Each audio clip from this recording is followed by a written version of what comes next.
And so that when you're dealing with the subsistence living, don't forget the hunger population that I talked about earlier. When you don't know where your next meal is coming from, you're willing to work under those conditions. And some of it's voluntary, some of it's coerced, but that's the basic reality. And so we have to be aware that, Dodd-Frank wasn't intended to completely exclude those people from help. And so again, something else in your activism, please think about creative ways to call on companies to invest in those communities. Some of it will be formalizing and regularizing and legalizing the sector. Some of it will be calling for responsible businesses to go back into the Congo. That's not a bad thing. That's a good thing. If you have a company that's ethically operating, we want to encourage that, I believe, because we can't just forget these people. If we do, it's very much like the classic child labor problem, right? Which when child labor was first discovered in the supply chains, a lot of companies said, oh, okay, well, we'll get rid of it. And they fired the kids. But the kids were the primary bread owners. And so they turned then, first the family didn't have any income, kids turned to the worst forms of child labor. Involvement in drugs and prostitution and, sex trafficking. It was really, a perverse consequence.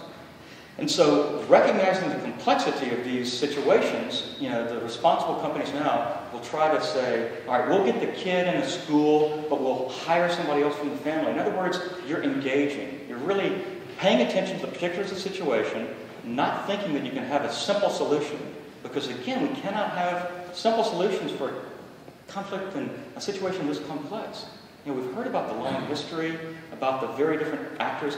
This is like a Borges novel. It's got, Byzantine, labyrinthine, militias within militias. It's hard to understand, and we don't need to understand all the details, but we do need to understand that there aren't simple solutions. And so you have to drill down enough to figure out what needs to be done to actually promote human rights in a very concrete fashion.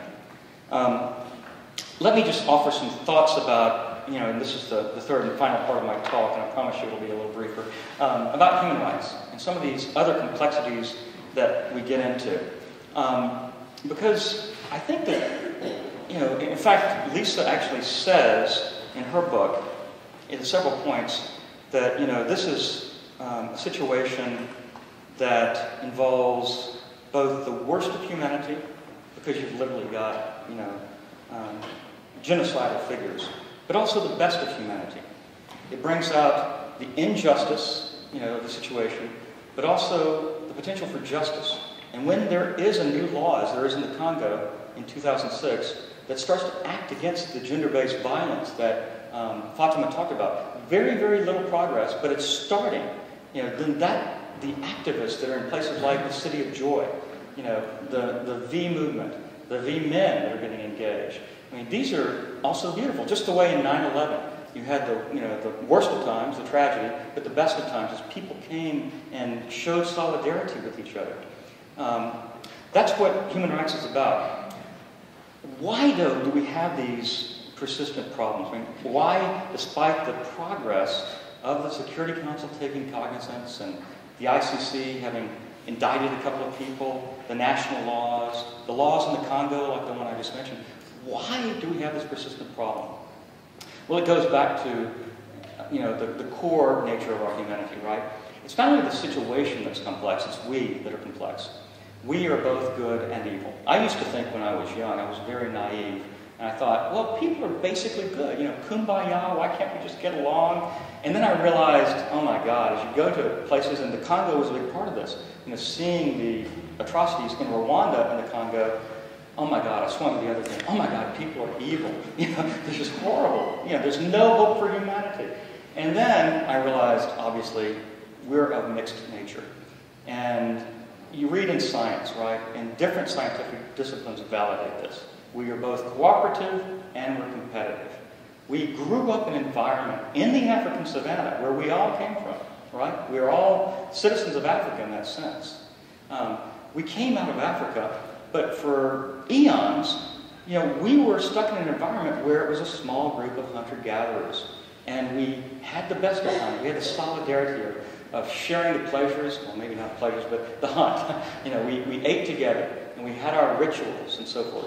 But, like all social animals and mammals especially, we were fiercely xenophobic.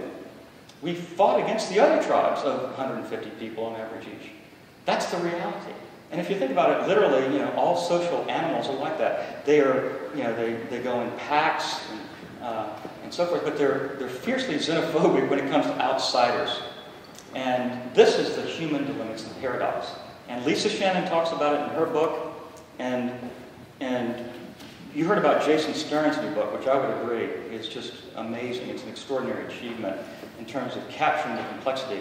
But what happens is that people do not kill other people. They don't do these horrible, not just rape, but the atrocious forms of rape that we're hearing, unless they dehumanize the other. And that's what we've done throughout history. And it's not just people in the Congo. You know, it's the U.S. demonizing and dehumanizing Japanese and Germans in World War II. And you can go back throughout history. You know, this is just a reality. Let me read you a few things.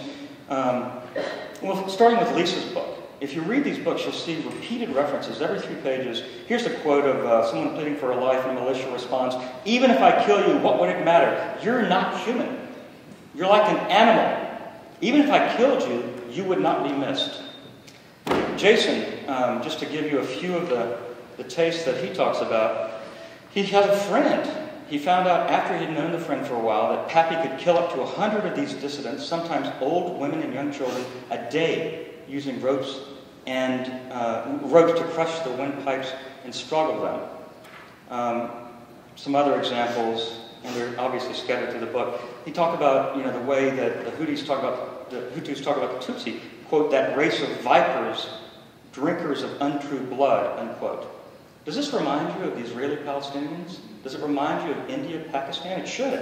These are dehumanization that have happened throughout history. Pappy, the guy that talked about pleasure killing, he's quoted here as saying, remember, he was called a snake, not a human, but a snake, and dirty Tutsi by kids at school and at the market. The Banyamalengi can never become Zairian. Quote, "a tree trunk does not turn itself into a crocodile because it has spent some time in the water. In the same way, a Tutsi will forever remain a Tutsi, with his or her perfidy, craftiness, and dishonesty." I'll just read you a couple more. And this reminds you of the Rwandan genocide, but it was both ways. Quote, "the rebels are vermin, microbes which must be methodically eradicated," unquote. Kabila said this on the radio. And then finally, the worst stereotype of the Congolese was confirmed about the Banyamulenge. That of the treacherous and brutal Banyamulenge nestled next to the cockroach, snake, and vermin in their bestiary, commenting on the similar conundrum of military rule by the Tutsi minority. You know, the former Tanzanian President Julius Nyerere observed, they're like riding on the back of a tiger. The idea of bestiary references, animals, dehumanization, it's replete in this conflict and in all conflicts, really throughout history. So dehumanizing people is the thing to be avoided. Whether it's in an extreme situation like this, or whether it's on a daily basis, you know, the road rage that we often will just fall into this. We're a violent species.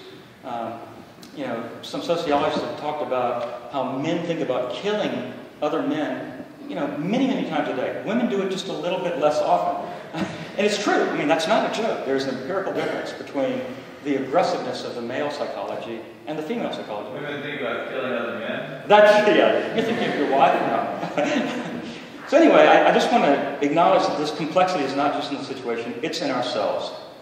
And so we have to take account of that complexity.